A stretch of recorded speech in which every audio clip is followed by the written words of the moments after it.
Live here tonight as we get ready to go racing in the Sim500 FEG Grand National Series. I'm Matt Egan, joined by the fantastic Jacob Young. How you doing tonight, Jacob? Well, I'm doing great as well. Looking forward to some racing here at Autoclub Speedway once again. A different change, of course, to these cars than the Cup cars as you saw last night. It'll be a lot more. It'll play a lot more into the driver's hands, and well, that should be fantastic right there. Yeah, that it should be as we get ready to go racing. Watching Josh Bonwell in qualifying right now. Huge field of drivers.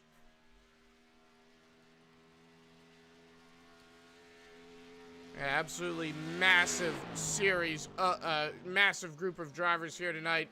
Lot of big names as well. Bonwell looking very fast so far. I know he's barely set a lap down, but he's looking pretty fast. Adam Gilliland in the field here tonight. How about that?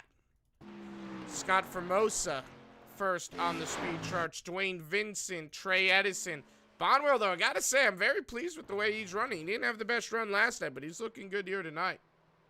For sure, yeah. He's impressed me all season long. Yes, of course, he didn't have the best run last night, but you're talking about him having success, especially in this series, in the Sunday night series for sure. And so that's, of course, where he will probably put the most focus in. Of course, you want to win both championships if possible, but for sure, having success in the Sunday Night League doesn't get any better than that.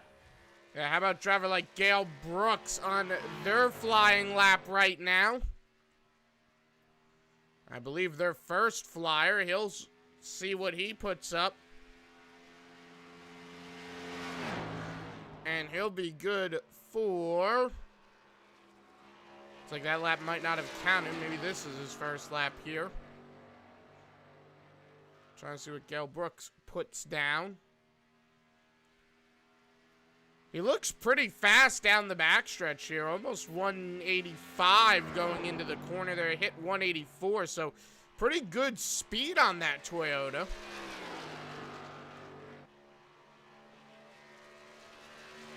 Off of turn number 4. And across the line, Brooks will put it 29th. And unfortunately, not the fastest he could be. Let's see what Tommy Ryan does in the 99.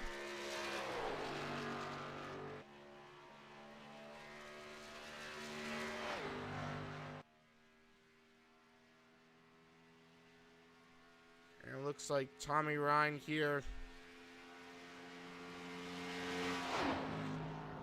will go to 33rd.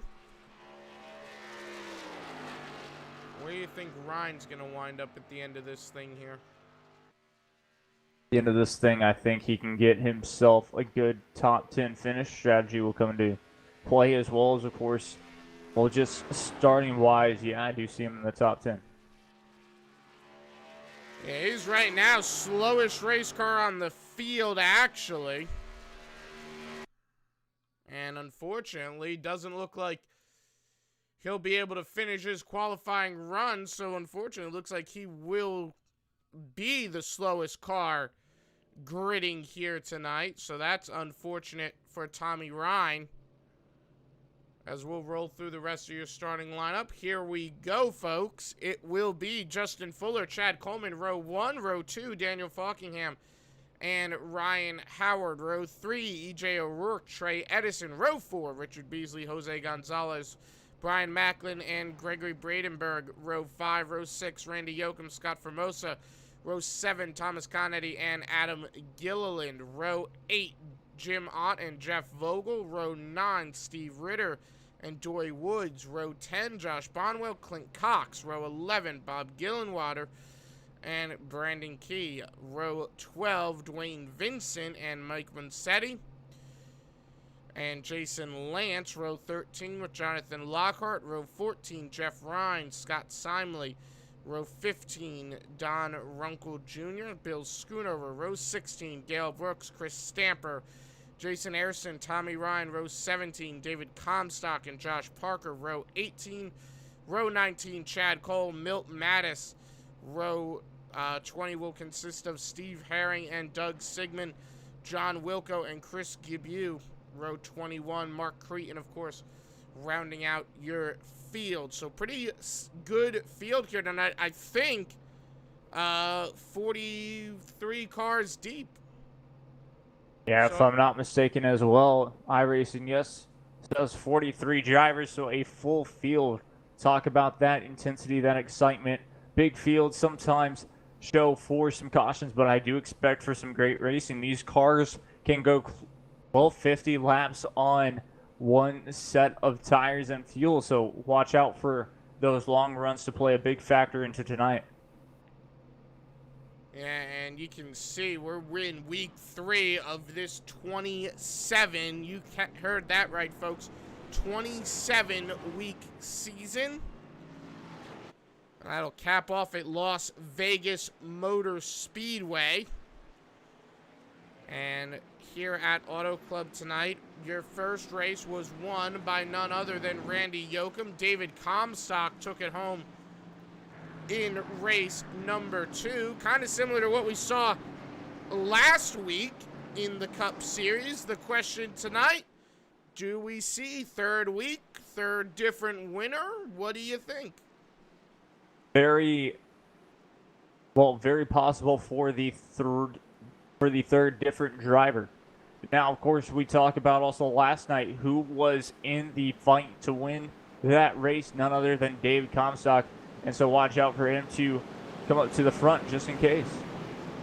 Yeah, the only problem for Comstock there is he's starting a bit towards the back of the field here tonight. Not so close to the front as probably he'd like. And you figure these Xfinity cars, they don't draft like the Cup cars do. You got the low downforce package still and a little bit more power. So they're going to run just a little bit differently. They come off turn number 4.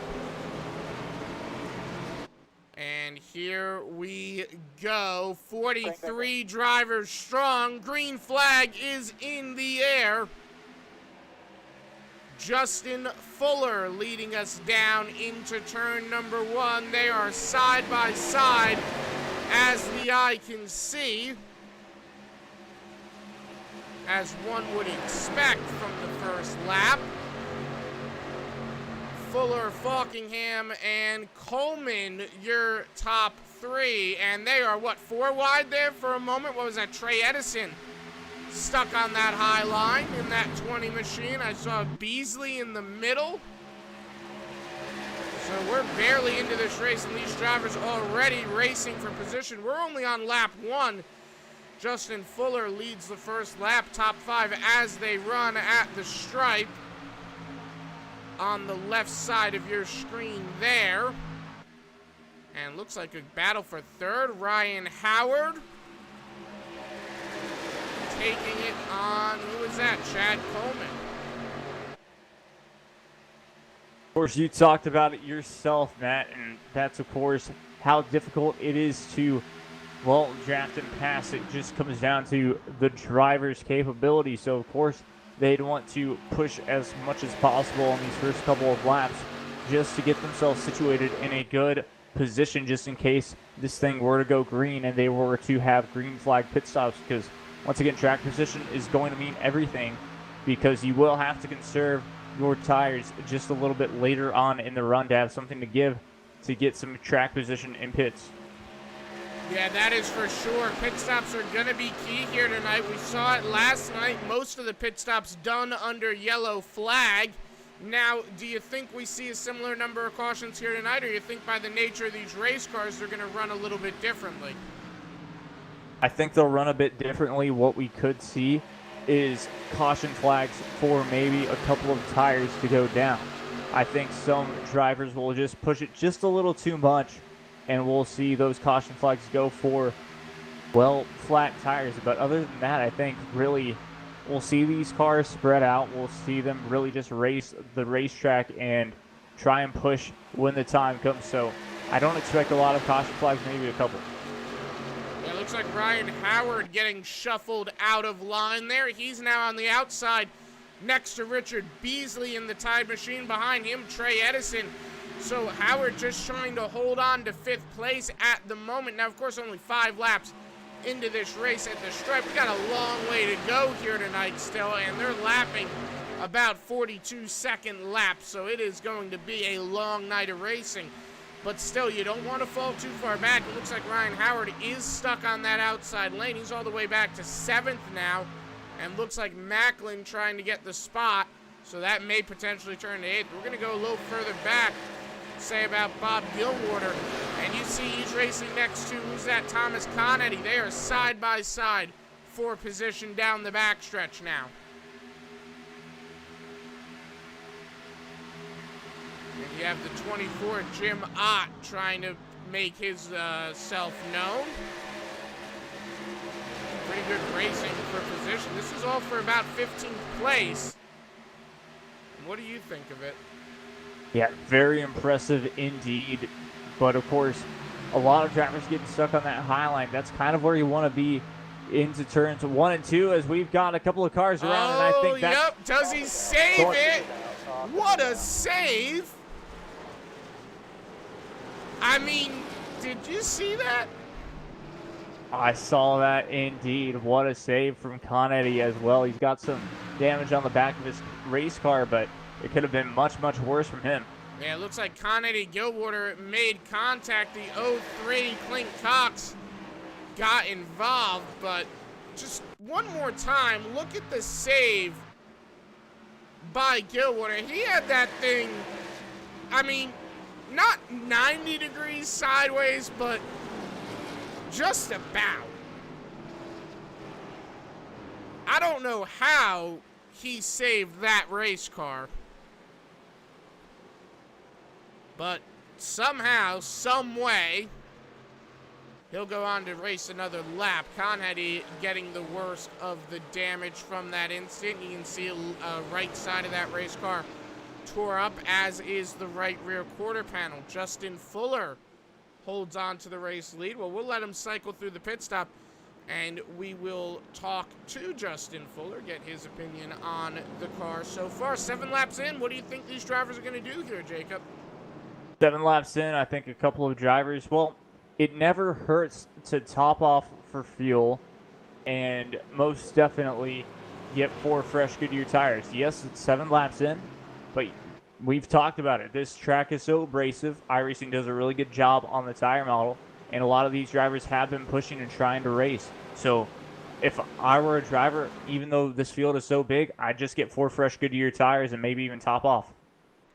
And it looks like everyone is hitting the pits. I don't think well, there's one driver that might stay out, but for the most part, it looks like every driver electing to pit, and I don't blame them. As you said, very abrasive surface, especially here at Auto Club. So it makes sense. Hit the pits, check out what the tire wear is 7 laps in, and it'll, help you better plan on the race ahead. Yeah, exactly. All about planning here at these types of tracks. Talking just about, well, yes, this is Auto Club, but then we head over to a short track at Phoenix next weekend, and it's going to kind of be that same exact deal, because they'll try and push a little bit more, and it's going to be that same type of deal here. So it'll be interesting to see what happens later on in these runs if we do get to a nice long green flag run. And we saw last weekend at Las Vegas the drivers losing tires at the end of the race. We saw that in the Xfinity Series. Here it was about, with 3 laps to go, we saw multiple drivers have tire failures. Well, let's check in with one of our drivers. Let's check in with Justin Fuller and see what he thinks about the possibility of just such an event happening. We'll try and find him in the team speak. Do you see him? Is he above us, perhaps?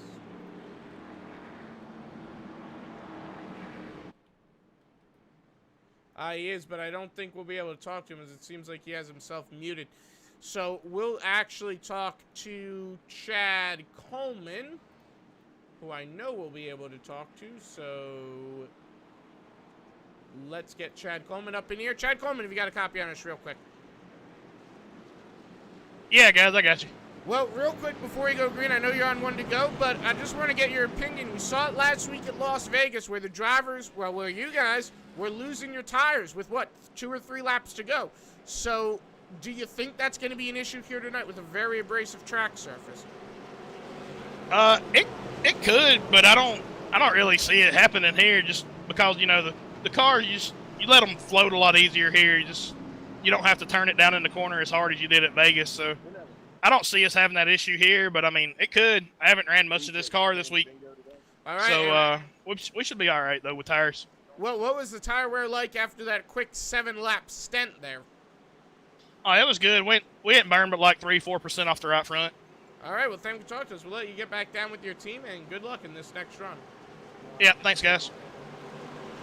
And that was Chad Coleman, driver of that 38 Trans Service machine. And you see his teammate E.J. O'Rourke starting a little bit further back, but Tommy Ryan bringing us to the green there. Now, he was slowest on that on the qualifying drivers, so he elected not to pit to be able to inherit the lead. And the question is, will that pay off for him? I'm going to venture to say no, but we'll find out. There's the green.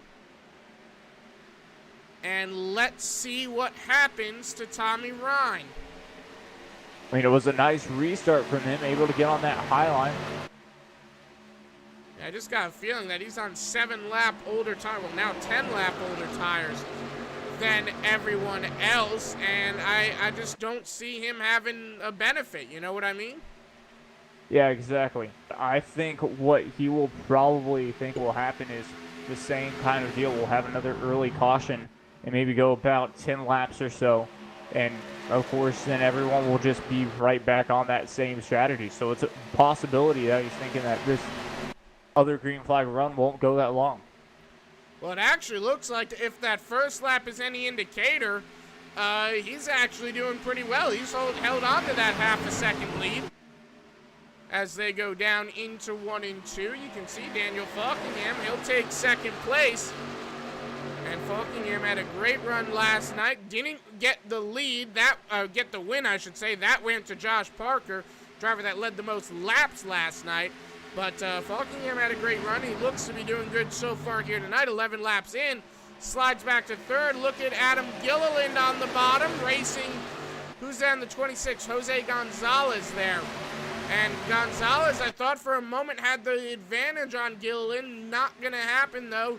Adam's got help from Trey Edison. And him and Trey, they're going to try and go to the front, it looks like.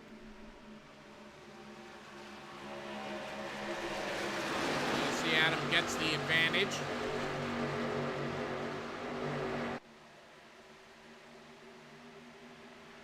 And look at Josh Bonwell jumping down the bottom. We got one driver trying to, I know he's trying to jump out of line, but something happened. He went all the way to the bottom of the racetrack. That is Scott Formosa.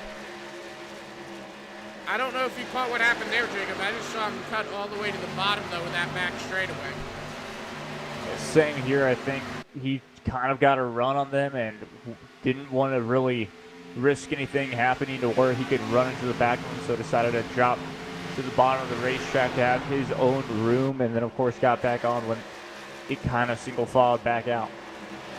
Yeah, so right now he's running kind of stuck in the middle of a pack, right about 20th position. He's in 21st, so dead ahead of him, Jim Ott, 20th position. So this is a really tight battle at the moment. He's got Chad Cole next to him, and look at that. He's got a lot of rear end damage in that 80 machine. I don't know what happened to him, but man, you look at that car, it looks like someone just beat it with a hammer. Yeah, exactly. But the good thing is, you don't, well, here, of course, like we said, the way that these cars drive, they don't drive with a lot of downforce. So I think that back end damage won't be too bad. If he had front end damage, that would be a different story. But I think the car will still handle pretty well for him. Yeah, I think you're right on that. If anything, it just kind of, it actually looks like it pushed the middle of that spoiler up a little bit.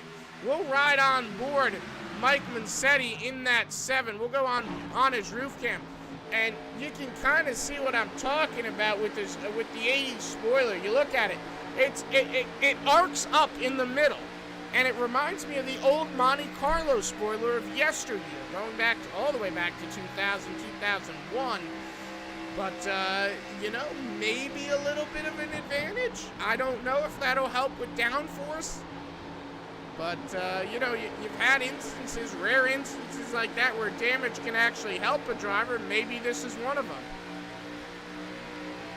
Yeah, exactly. It could help him or hurt him, but I really think that, if anything, it would help him more than hurting him because, like you said, it looks like it's raised up the spoiler, and also, of course, you know, these cars already don't run with a lot of downforce, so it's perfect. It's kind of a win-win situation for him, as in he can get it fixed if he wants to, but it won't necessarily slow him down too much. His caution is out once again. I think it is Clint Cox again. He was going into pit. Yes, it was. Him in the 62 made contact. Clint got into the wall. The 62, John Wilco, was back there in 43rd position, and you can see what happens here. Watch what happens. So Clint gets tight, not loses a tire, just got tight there. Got up into the outside wall. Wilco with nowhere to go got into him in that Epcot machine, and that's unfortunately what happened there. So 16 laps in, working caution number 2. Tommy Ryan, I think, has played a pretty safe strategy now. He got the caution, exactly what he was I don't want to say expecting to happen, but I want to say banking on happening. What he was hoping for, he got. So now, working our second caution, Tommy Ryan will be able to pit with everyone else and hold that race lead, which he was already doing, I might want to add. Yeah, exactly, but like you said, it played into his advantage perfectly, or he played his hand perfectly, however you want to say that. But now, just like we said, he'll have that race lead if nothing goes wrong on pit lane, which will be perfect. Like you said, he had half a second lead, and he was holding it pretty well. So everything that has led up to this caution right here is just played perfectly into Tommy Ryan's hand. So we'll take it to a quick caution break as they hit the pits. We'll watch them hit the pits first. Should be a good pit cycle for these guys as well. As they all go in the pits, Tommy Ryan, of course, hitting his box. His box set towards the back. Now, depending on the racetrack, that could be a disadvantage. I'm going to go and venture to say that I think that might be an advantage here. You want to get in first, and you kind of get out quicker, I'd say. You watch Scooter exactly. Slide the box. It showed well with, once again, none other than the 99. I don't mean to cut you off, but what happened to Josh Bonwell? He had something go devastatingly wrong.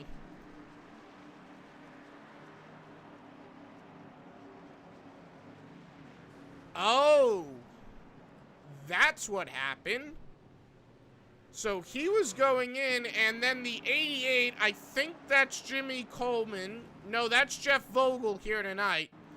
So Vogel was going in as well, and Bonwell cuts into his box. Vogel's going in low, and they meet in the middle. And it literally turned Josh Bonwell around. He can't pit the car backwards. So he has to do a bit of a 3-point turnaround on pit road. And tries to make it fit into his pit box. So that is the problem for Josh Bonwell. And of course, in doing all of that, he takes out his back deck lid. Or back... not deck lid, I'm sorry, the back bumper area. The deck lid is still there, but yeah, he pretty much destroyed that race car. And that's not at all what he wanted to see. Not at all what Josh Bonwell's mom out there in YouTube, as I know she watches, I see her out in the chat. Not at all what she wanted to see either. That's an unfortunate night And yeah, he's actually going to go a lap down in that process, as he is exiting the pit road now. And it looks like they did take the back deck lid off of that car when repairing it, or is it still attached there, Jacob? No, it is still attached. Okay. Well, talk about a crazy caution cycle. They're doubled up anyway, so we'll be getting ready to go green. I'll let you get the green here, Jacob. All right, sounds great. Pace car on the backstretch. The first top 5, Brian Macklin, Chad Coleman, Daniel Falkingham, Tommy Ryan, and Adam Gilliland, your top 5 here. Jose Gonzalez in 6th. 7th is Richard Beasley. 8th is Trey Edson. 9th is EJ O'Rourke. And 10th is Justin Fuller. So talk about a huge, well, just a very powerful top 10. Indeed, they'll be looking for, well, just to go forward in this race. The pace car moments away from dropping down into the pit lane, and there it goes. Still moments away from dropping of the green flag once again, and we are back racing here at Auto Club. Good restart there for Brian Macklin, out and away. Actually, I'd say that was a brilliant start for Macklin. We'll have Falkingham, Chad Coleman racing there with Adam Gilliland. This is for 3rd position. Gilliland has worked his way from about the middle of the field to the front. Gilliland started 14th and is now in 3rd. He slips by Chad Coleman.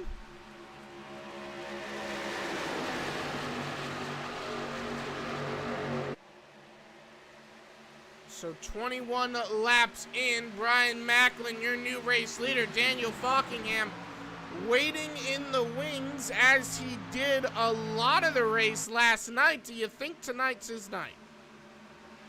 Well, it for sure can be. Once again, you got to stay out of trouble, and your car has to, well, just work with you. You have to drive it carefully, but not too careful. Of course, you still want to push and give it everything that you have. But of course, strategy and a little bit of luck will have to go his way for it to be his night. But I think that can't exactly happen for him. And you can see here Falkingham closing in. You see pole sitter Justin Fuller a little bit further back in 8th place now. Richard Beasley looking pretty good as well. I know the first few nights we had like the Richard Beasley fan club going on. And I don't know where they are, but they're not around anymore, so hopefully we get them back. Their driver's doing pretty well in 7th. So if they watch this after the fact, how y'all doing? Hope to see you come on live. But your driver, he is doing well. That Tide machine, 7th place, going for a position on Tommy Ryan. And that would be for 6th. Now, one thing I think's interesting here, Jacob, and very different than last night, is it seems to be a one-lane racetrack. We haven't seen drivers really venture to the middle groove yet. They all kind of stick to that bottom 2nd lane up type situation, it seems like. Yeah, exactly. It's just right now it's working wonders for each and every one of them. I talked about it kind of yesterday. Of course, those cars are totally different than these. But it's kind of that same deal. You still want any type of, not necessarily advantage, but, well, yeah, any advantage that you want. And if that's, you have to stay behind the race car for at least the back stretch in front of you, then you will do that, because right now you don't necessarily, and as well, right now you don't have to make any crazy moves at the moment.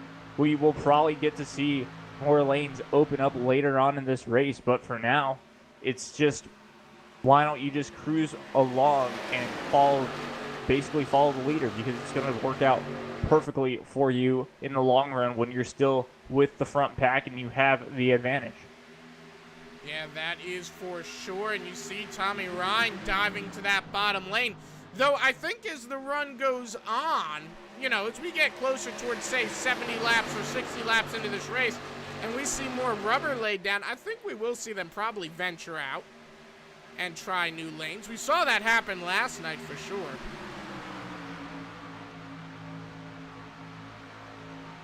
Yeah, I think you're correct on that. As the rubber does lay down, they'll probably venture out more. And yeah, it will just take time for sure. These only 25 laps in, still plenty of time for this track to, well, find more grip and for everyone else to really just work on different lanes. Yeah, look back here. Look at David Comstock. He started, well, he didn't set a qualifying time down here tonight, so he started 35th and is up to 12th. You want to talk about an impressive run? I know this is a name we mention a lot, but Comstock's looking really impressive. I want to also shout out Steve Ritter, started 17th. He's in 15th. But hey, that 16 Leaf Guard machine, I think if he can put together the night here, I think he's got a fast race car. I don't think there's a question about that. I think he just has to put it together. You know what I mean? Yeah, exactly. Him putting it together would be perfect. It would just work out to his advantage, and there's still plenty of time for all of that to come into play. Yeah, side by side with Randy Yoakum now. Randy Yoakum, of course, winner at Daytona Super Speedway, looking to go to victory lane number 2, looking to be the first 2-time winner this season in the FEG Grand National Series. That'll be a pretty interesting feat if he can make that happen. You know we're going to have repeat winners. It's just the question of when do you think we see that happen tonight in the form of Randy Yoakum? Yeah, very possible. He sits in 15th position at the moment. Yoakum still has time to gain more positions. Like I said, strategy can come into play. We already have seen it with, of course, none other than Tommy Ryan pulling off a great strategy. Yes, Tommy Ryan does sit in 7th position, but still he's in the top 10 now. Now Randy Yoakum in 14th. Of course, once again, just he will have to have some luck on his side, and for sure it could be possible for Randy Yoakum to win this race, not including Phoenix. Yeah, it should be interesting to see how it all plays out. And look at Josh Parker. Now, you know, it wouldn't be, I wouldn't say a repeat winner if he wins here tonight, but it would be a sweep of the weekend, you know? Yeah, exactly. If Josh Parker wins here, it would be a sweep of the weekend for us, as of course we covered. Yeah, we covered Saturday and Sunday's league here, but yeah, what better feeling for a driver than to win back-to-back nights? And yes, 2 different cars, but it just gives you so much more momentum, and you can ride that momentum even into a track that, well, you're not that confident in. Which I know, talking to him yesterday, he wasn't necessarily that confident in Phoenix, but, well, hey, guess what? You can still ride that momentum into that weekend. Yeah, he made it work for sure at Phoenix. Or, I'm sorry, not Phoenix, here last night. I'm like, yes, he made it work at Phoenix, and we haven't even raced Phoenix yet. But we have a crystal ball that we can see what happens at Phoenix. Not really. 51 laps to go, 30 laps down. How about Milton Mattis looking pretty good there? He's 20th position right now in that 54. What is that? McDonald's machine. Now, I know in real life, there's a bit of a talk of the McDonald's cars, I don't want to say being cursed, but having a bit of bad luck. Kyle Larson never winning in them, and really, no one can win in those cars. But yeah, I wonder if that plays over here. Maybe we see that 54 go to victory lane, sort of break that bad luck streak. He's having a good run, top 20 run for sure, and you look at his starting position. Now, he started 38th. He's gained a lot of positions, so, you know, can't be all that bad luck. He's doing pretty well. He's gained quite a bit of ground. Yeah, exactly. Of course, yeah, it's funny. In racing, we've talked about it, but maybe, of course, not necessarily winning a race could be a victory for you or your team. So that's huge for Milt Mattis right off the bat. He's in 20th position after, like we said, starting 38th. So he is on a fantastic run, and just showing a good run in general kind of already would break that curse, in my opinion. He's got to get by Dwayne Vincent, though. All right, got to hold off Dwayne Vincent, I should say. Dwayne looks to his inside. They are side by side for position right now. And looks like he falls back in line behind Milt. I love that Tabasco car, too. That's a really nice looking paint scheme. And side by side, Bob Gilwater with Gale Brooks. Gale Brooks looking to advance his position. Or I'm sorry, Brandon Key. Yeah, that was Brandon Key in the 40 machine. His FanDuel car. So he looks like he's starting to move his way on up. Mark Creighton. Let's talk about the 77 as we continue to look back through the field. I want to mention him for one reason and one reason only. He started 43rd here tonight. He is up to 29th. Now, I know on paper, well, you might be thinking, well, that's not a whole lot of positions. And, okay, maybe it's not the most positions in the world. But still, that's a pretty good number of race cars he's had to go through here. And remember, Autoclub, so far tonight, it's been a one-groove racetrack. I mean, sure, we've seen drivers kind of venture around, but we haven't really seen it work in the corners where you can make a second line.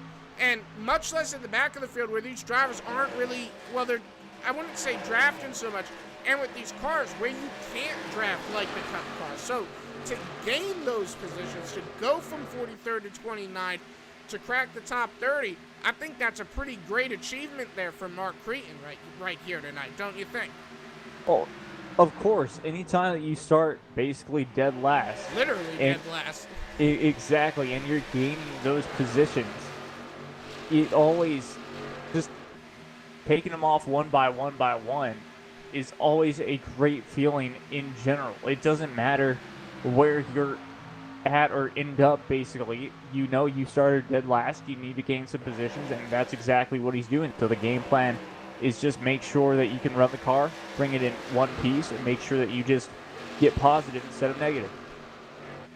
Yeah, he has got a decent race car here, and I think, now, I'm not going to say he's got a chance at the top 5. I don't think he does, and I'm not saying that to be mean. I'm just saying, I mean, you look at the speed of your top 5 drivers. I don't think Creighton's got that exact kind of speed, you know what I mean?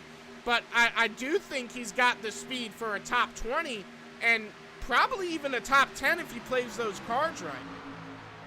Yeah, exactly. Top 15, top 10, in my opinion, can be a key play. Like you said, strategy is going to be key. He needs to play it correct. If that is staying out on one run to make sure that, well, he can come into pit if we do have a quick caution right after a caution or something like that, which is bound to happen, especially as we get later and later into this race.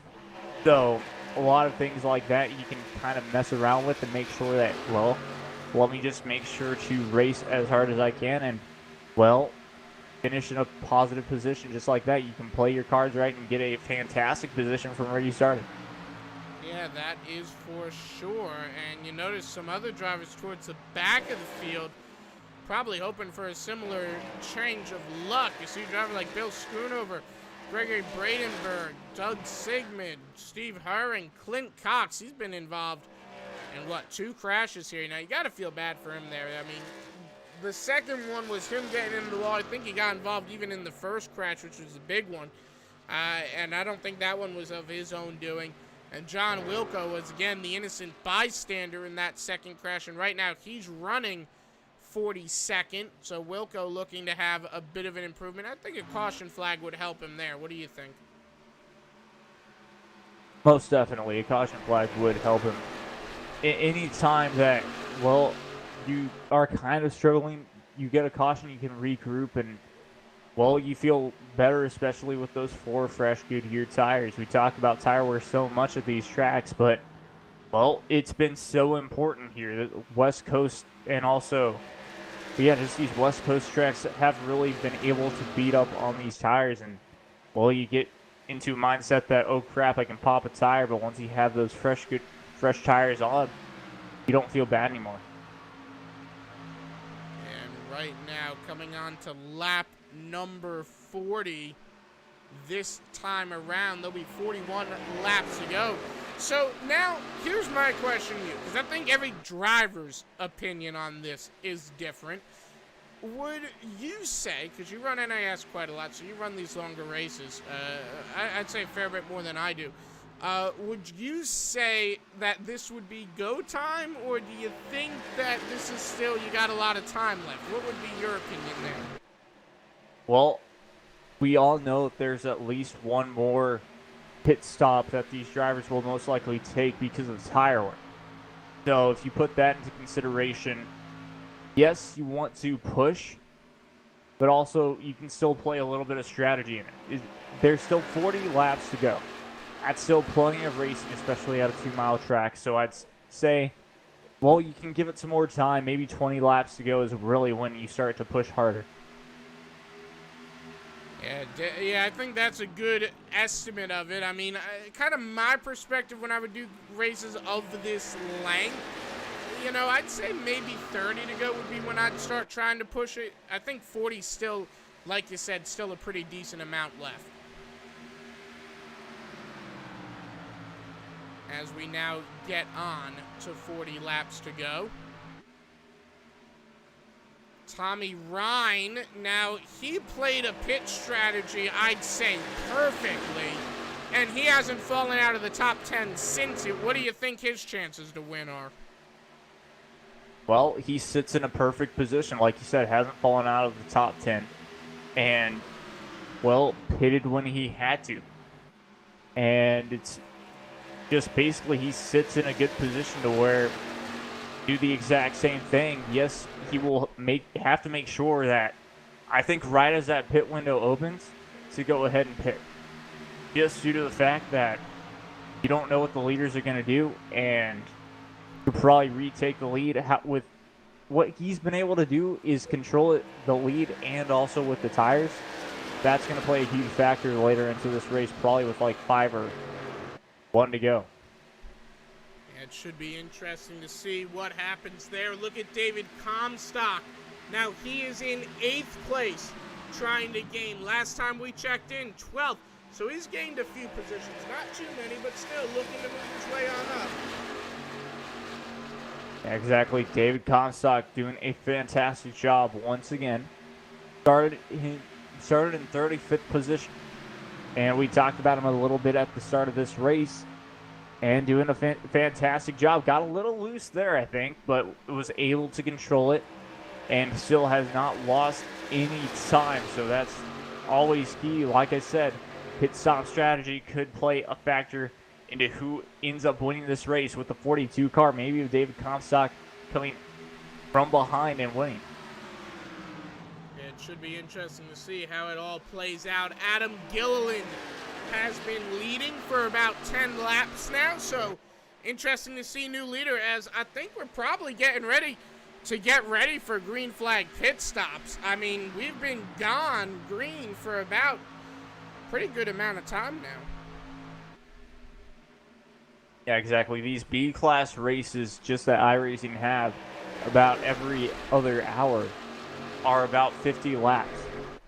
And so, like I said, that's about the lap, or not the lap times, but that's about how many laps you can really run these tires on if you're not necessarily pushing as hard as you can be. So, yes, these drivers are really coming into basically pit stops, and pitting can open up very soon here, probably even 45 laps, or, well, we're already less than that, but about 20 laps to go or so is when we will most likely see drivers go down pit lane.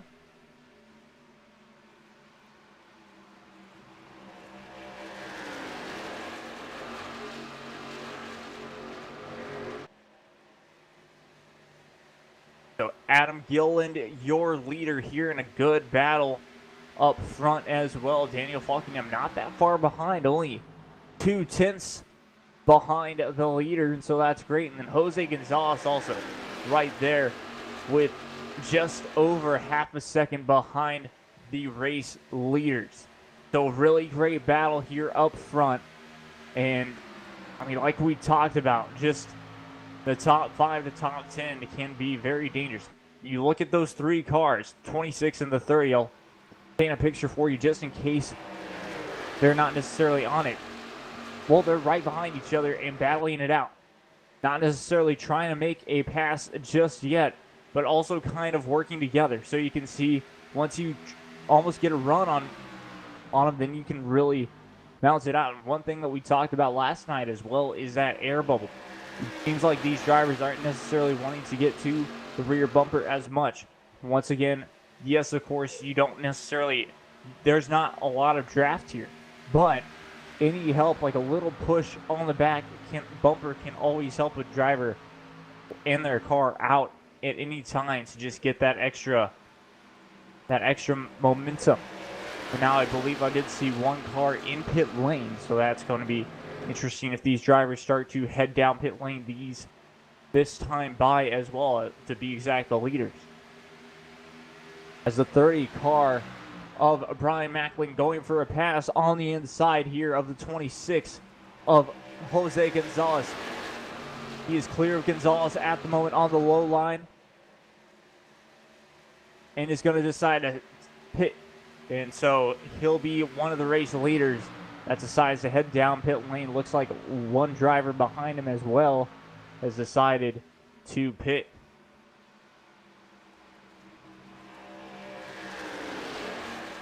Wasn't able to get that driver, but Daniel Falkingham has taken the race lead over from Adam Gillen. So big pass there, Adam Gillen on that high line. And look who's trying to pass him here. That's going to be Trey Edson. Edson able to make that pass. So now he'll be in second place. Adam Gillen still staying out, but will be right behind on the bumper of Trey Edson. Gonzalez still out as well, with Josh Parker in fifth position.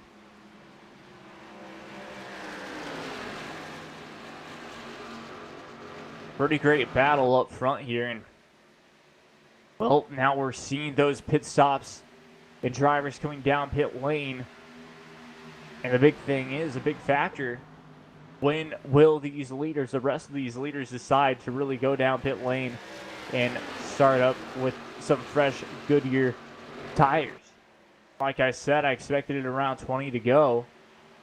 They're still, those top three are still out. So really just looking for who can have the freshest set of rubber at the end of this race.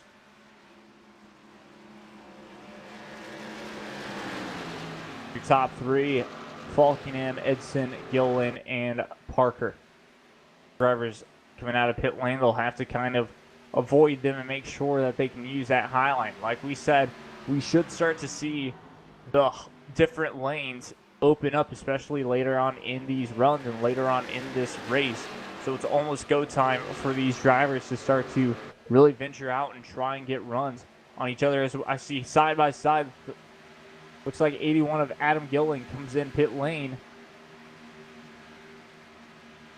It looked like it was side by side with Edson. Edson will stay in second place. But the 30 car trying to get his lap back too, so that will be a big thing. I believe he's able to get his lap back right now, even after the pit stop. So that shows you how much speed you have with a fresh set of tires.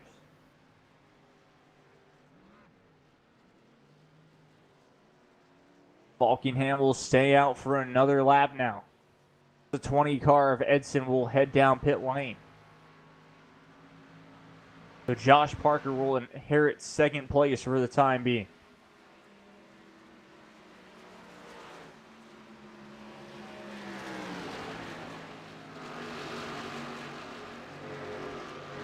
It looks like Falkingham might have some sort of a problem as he is dropping back. So might decide to come down pit lane here.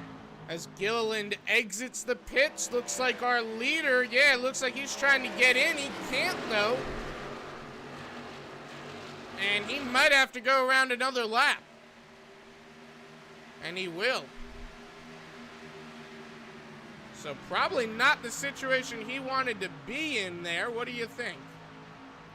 Oh, for sure, it was not the situation that he wanted to be in. He knew he had to slow down in order to try and make it around. It could also be a problem. He could feel a vibration or something in his car because he's still slowing down a lot. Yeah, that could be as well. He is falling like a stone.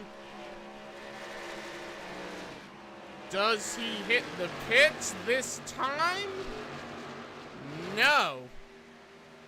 And he had a clear shot in if that's what he was intending to do as well. So yeah, you might be right in that there might be a problem with that 39 car as well. Josh Parker currently runs second place.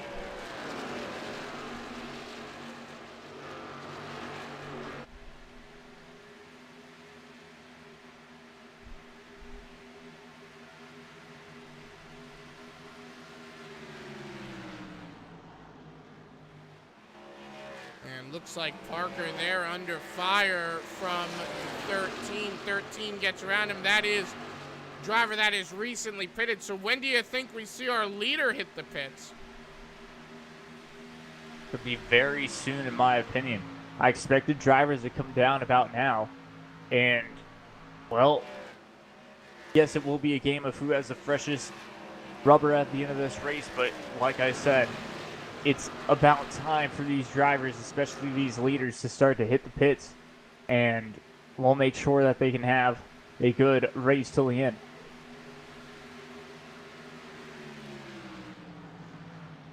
And you can see Parker now, your race leader, is Daniel Falkingham, finally elects to hit the pit. Now, I think in this case, I say you don't want to stay out too long. I think right now it is the best thing you could do to stay out, because two things: you can wait out a caution, and number two, you'll have newer tires than everyone else. So I think right now it is a matter of just being able to play the waiting game, and I think your top three still need to pit. So that would be Parker, Fuller, and Lockhart. And I'd agree. Stay out as long as you can now. It will be that key. But who knows if your tires will be able to withstand that pressure, or have you burned them off too early.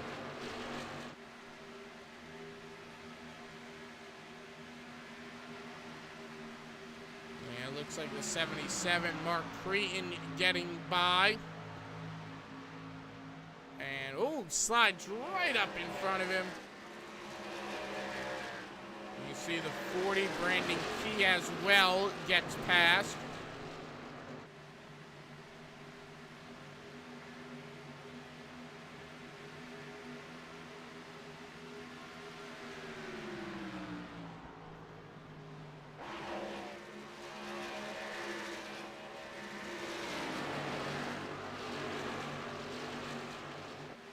So 23 to go at the line. Josh Parker looks like he's trying to hold on as long as possible. Do you think that's a good idea? I think now he might have overstayed his welcome on the old tires.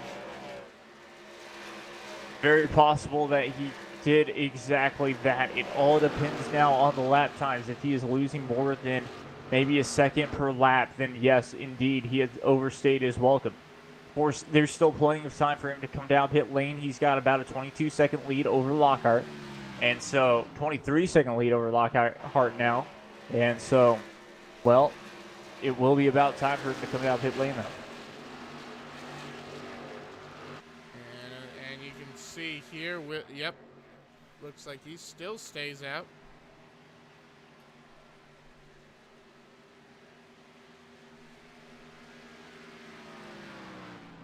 All depends on what that time says right after Lockhart crosses the start-finish straight, too. Lockhart is losing time to Josh Parker, then Josh Parker can and will probably stay out for as long as he still has a good lead. He's definitely looking for the caution to come out. That's going to be what he's betting on.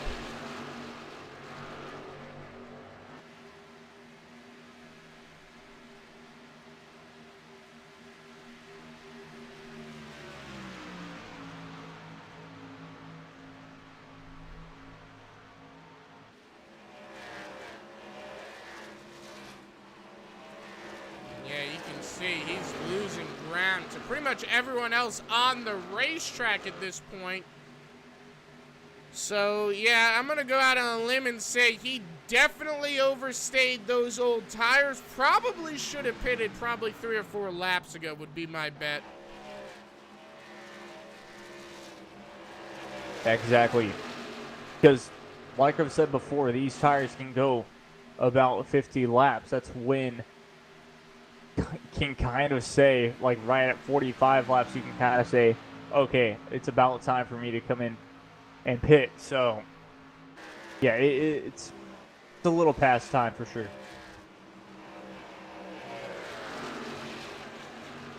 And right now, 20 laps to go. He's got a lead by 25 seconds, but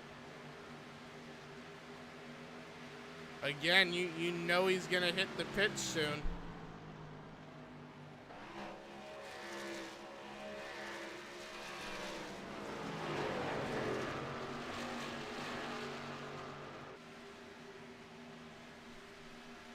And there you go, Parker down. Finally, looks like a little bit of a tire lockup too. Now, Brian Macklin, Jose Gonzalez, Ryan Howard, and Adam Gilliland all going to be battling for the lead with 19 laps to go.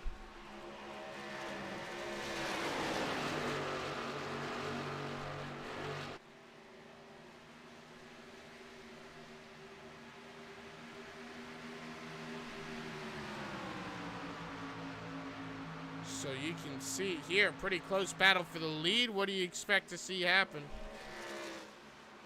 Well, I think these drivers will be able to race it out cleanly and maybe some contact late in this race for sure for this race lead. But Jose Gonzalez right now, he just needs to remember stay in that position to try and, well, just win this race. You don't need to push as much as possible. And, of course, Brian Macklin was the first car down pit lane, so he will have the oldest tires basically out there of the leaders. So it will be interesting to see how Gonzalez, or check that, actually Macklin will be able to, well, just race with older tires than the rest of this field. Yeah, 17 laps to go at the stripe.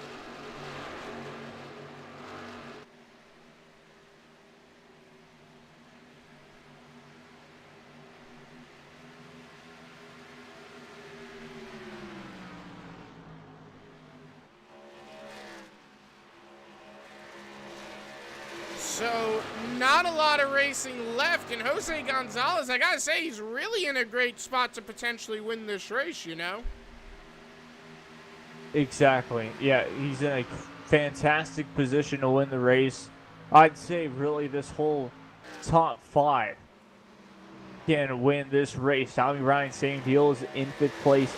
They're just really close together. Yes, the top 3 have kind of created a little bit of a gap, but not by a lot. I still think that top 5 is in a perfect position to try and win this race as well.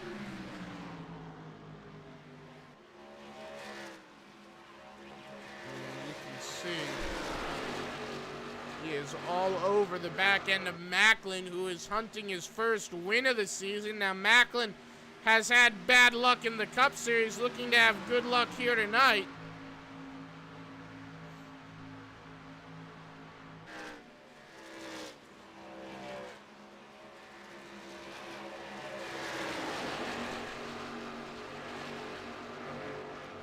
You can see not a lot of racing left here. With 15 laps to go, do you think we see a caution here? Only if these drivers will race each other as hard as can be, and some moves are, of course, made where maybe some contact could be made in that sense as well. At the moment, the way that they're racing, I don't see another caution tonight.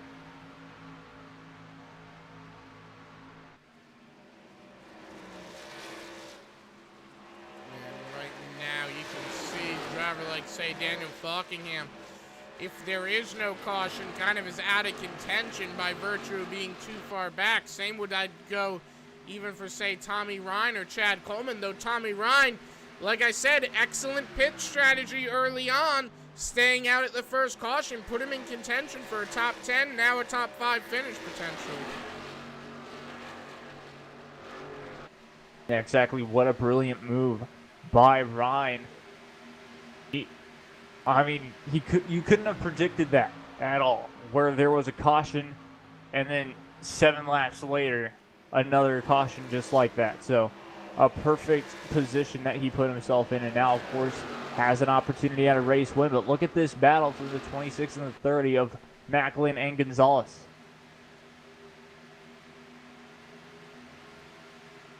And we're taking a look at that. It is a 3-way battle. Look at Ryan Howard.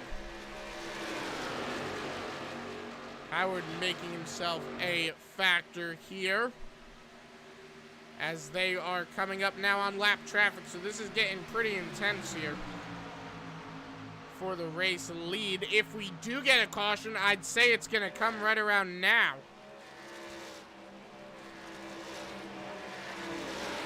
Exactly. You never know what can happen with lap traffic mixed with, of course, well, the race leaders. They'll try to be as nice as possible, or they'll also try and race with each other. So it can and will be interesting. See here, you see Brian Macklin still able to hold him off 12 more times around. That's all that remains. Adam Gilliland now has become within striking distance, within 2 car lengths of Howard. This is becoming a 4-way race, you know? Yeah, exactly. 4-way battle for this race lead. And like I said, that's kind of Macklin's pace as well. He'll have to get around that lap car, able to do so, but has lost a little bit of time. So now look at that 26 of Gonzalez right on Macklin's bumper.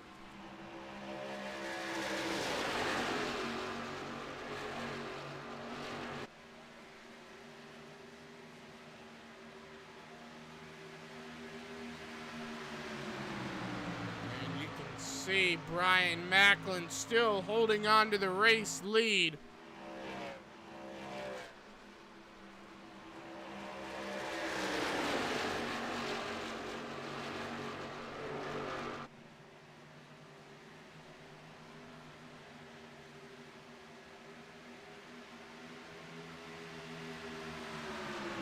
See, look at Ryan Howard looking to the inside.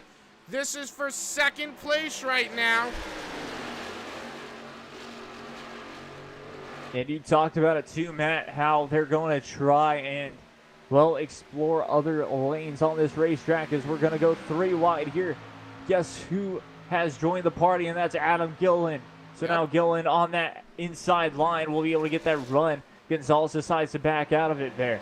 So, well, interesting that high line just did not work out for Gonzalez there. I got a feeling that Adam Gilliland's gonna wind up taking second. They are door to door now, going down the back straightaway. It is Ryan Howard, though, the man to the outside. Gilliland, the man to the bottom. Gilliland's got him by about half a car length. There he is. He's in second.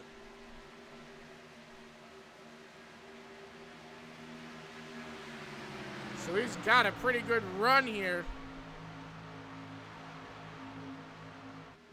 It's interesting, all that battling that they've been doing behind him has kind of let Brian Macklin get a little bit of a gap going between them. And so now, of course, they've almost single filed back out. The only difference is that the 26 of Gonzalez is on that inside line. But now Jeff Fuller, check that. Well, Justin Fuller is going to, Adam Gilliland is going to try and get first place.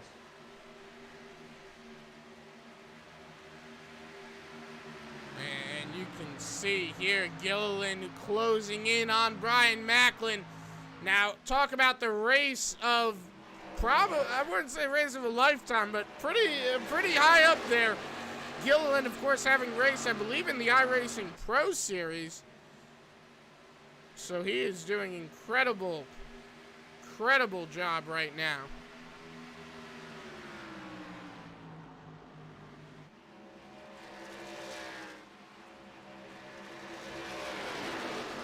And now Gilliland does have relation to the David Gilliland, Todd Gilliland, all them though too, doesn't he? I think.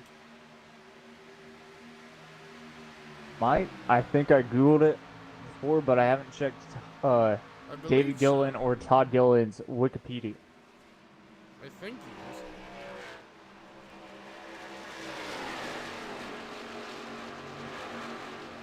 Well, at any rate, look at the battle here.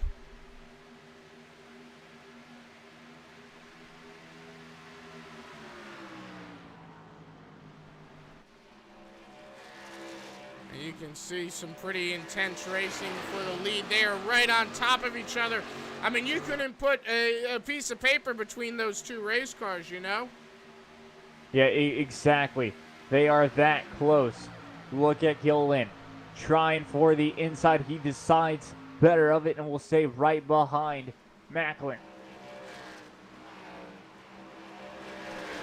And you can see here. Going to the inside now.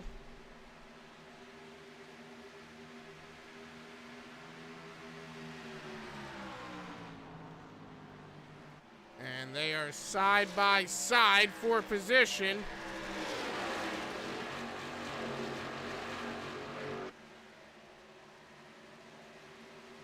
Looks like it is going to be Gilliland leading that lap with 5 to go.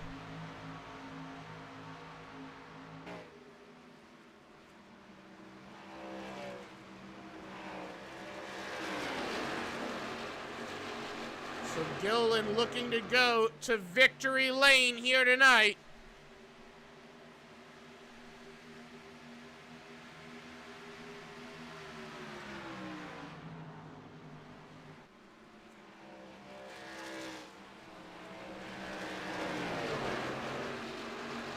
And 4 more times around, getting by Vogel. Oh, contact with Brian Macklin. And you know Macklin's not going to be happy about that.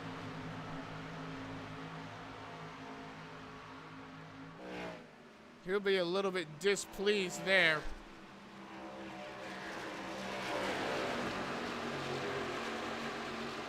As that's created just a little bit of a gap between Gilliland and Macklin there. And so now, of course, Macklin kind of going to have to defend for second place. But also, of course, Jose Gonzalez is going to have to do the exact same to third place as the 39 of Daniel Falkenham on his inside. Just about clear there. There you go. There's the pass. And there it is. 3 more laps to go.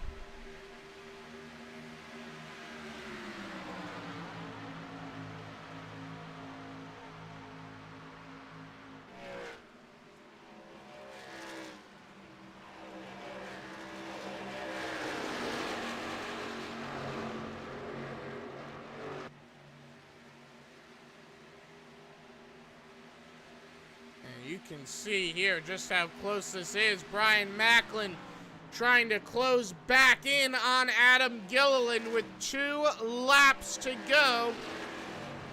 Will that happen? That is going to be the multi-million-dollar question.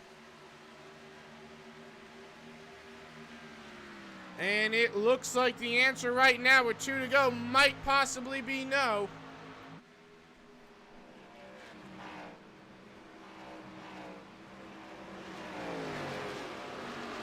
And there it looks like there might be too big of a gap. Daniel Falkingham, he might get second here tonight. I tell you, it's a possibility.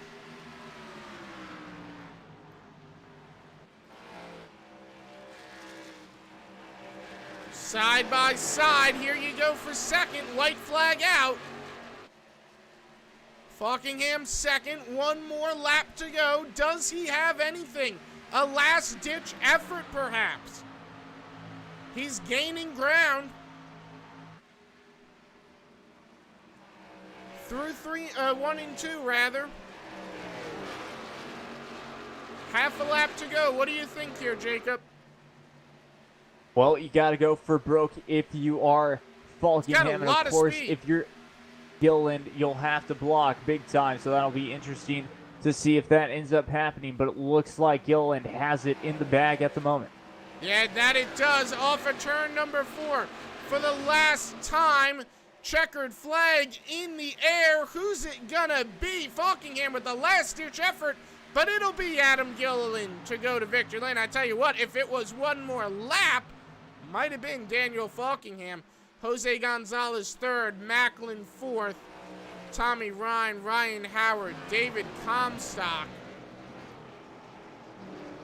and Scott Simley, E.J. O'Rourke, Randy Yoakum, Beasley, Fuller, Coleman, Ritter, Cole Bradenberg, Vincent Key, Mattis, Ott, Stamper, Woods, Gibu, Munsetti, Gillenwater, Runkle, Cretan, Parker, Herring, Schoonover, Edison, Lockhart, Sigmund, Vogel, Lance, Cox, Wilco, Ryan, Brooks, Bonwell, and Formosa. Conheady rounds out your field, and it looks like as far as retirees go, I think we only had one. I think Thomas Conheady was the only retiree of the night.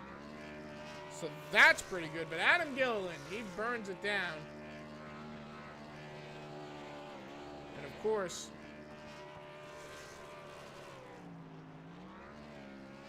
I'm not quite sure.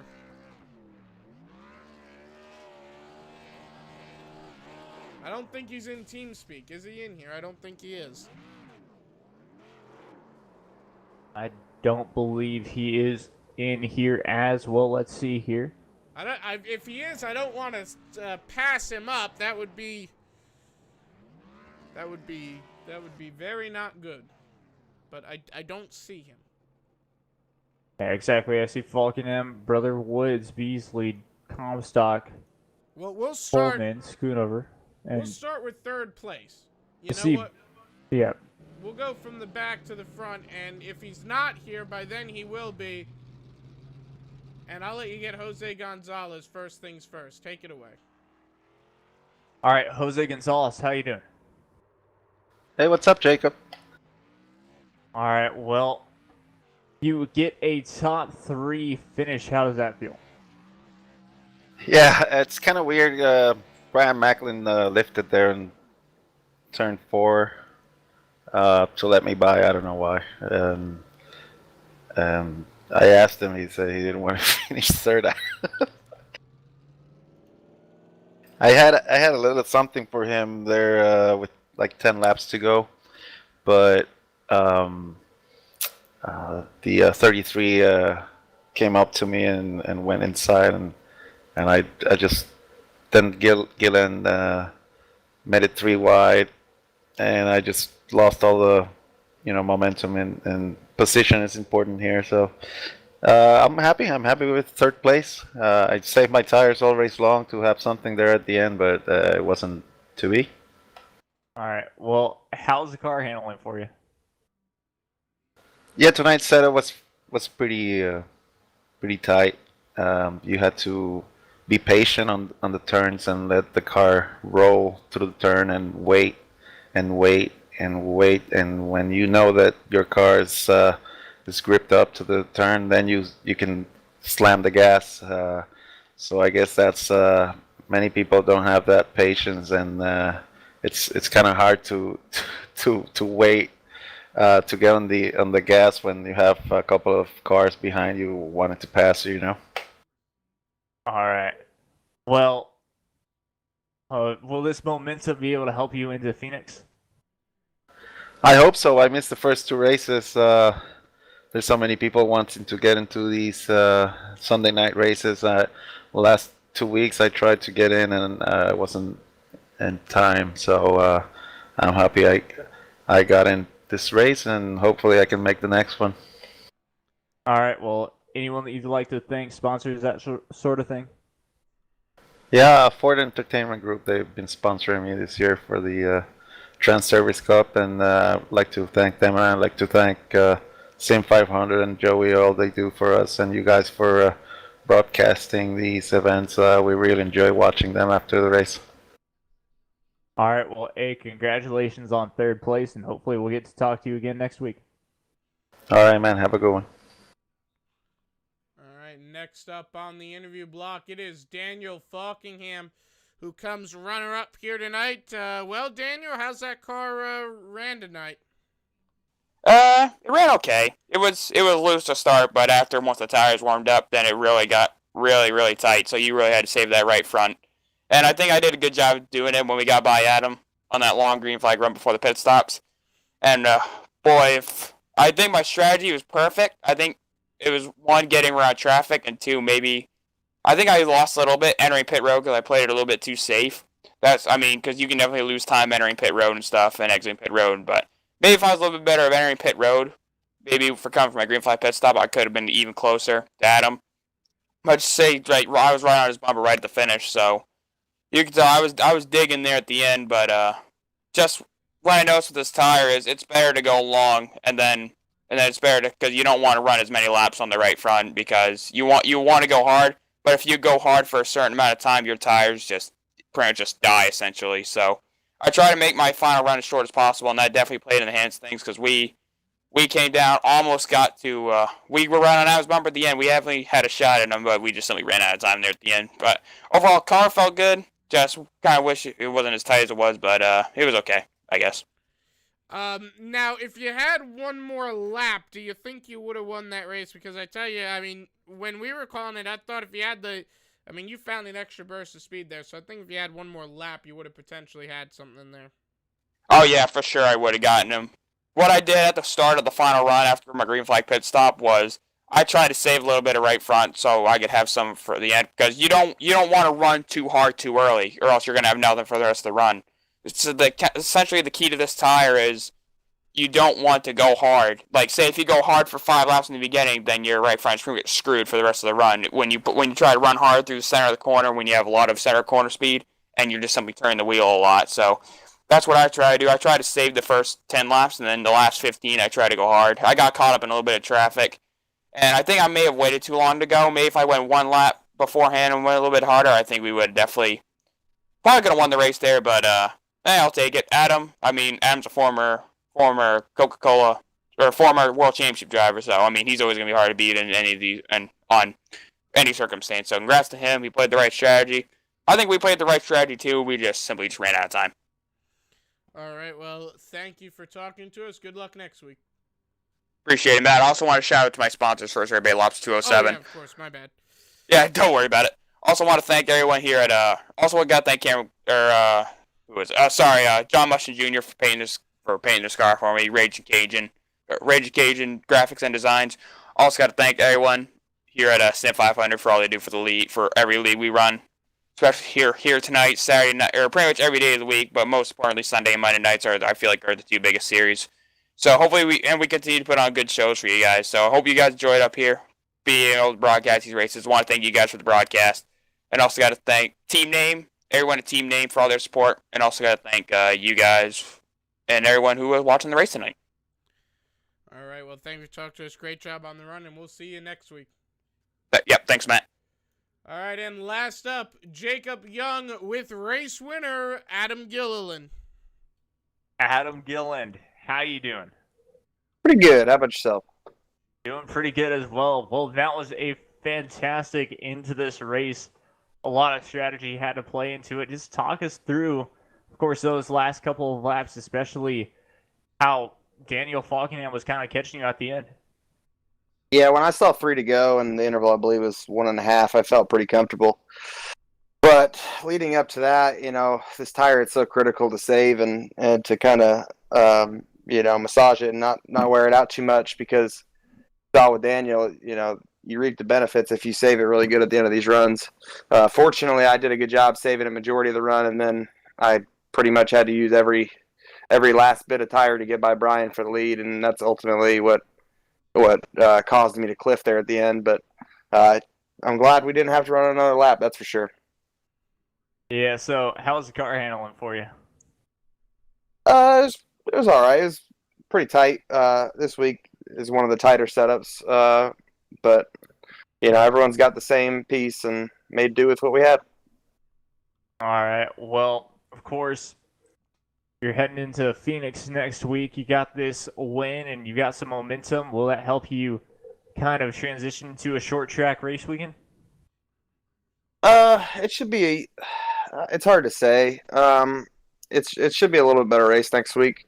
The short tracks are obviously really exciting for the viewer, and I'm sure for you guys calling the race. I'm looking forward to that. It's one of them racetracks where you'll see guys fanning out on the back stretch or the front stretch, and even down the dog leg. So, looking forward to getting there and continuing this momentum. All right. Anyone that you'd like to thank, sponsors, that sort of thing? Yeah, just got to thank Gary Mercer Trucking and Brendan Mercer for all the support over the years. It's their home track. They have a base in Rancho Cucamonga just across the freeway. So shout out to them. And as always, Joey and everyone at Sim500 for putting on this league. It's a lot of fun. All right. Well, congratulations on the victory tonight, and hopefully we'll be talking to you once again next week. Thanks so much. Oh, real quick, before you let you go, just a question out of my own curiosity. Any relation to the NASCAR Gilliland? Nope, but if I did get $1 for every time I've been asked that, I would be rich and I wouldn't be on here. So I'm glad you asked that now. Fortunately, I'm the sim racing Gilliland and they're the real racing Gilliland. Hey, similar names, so you know.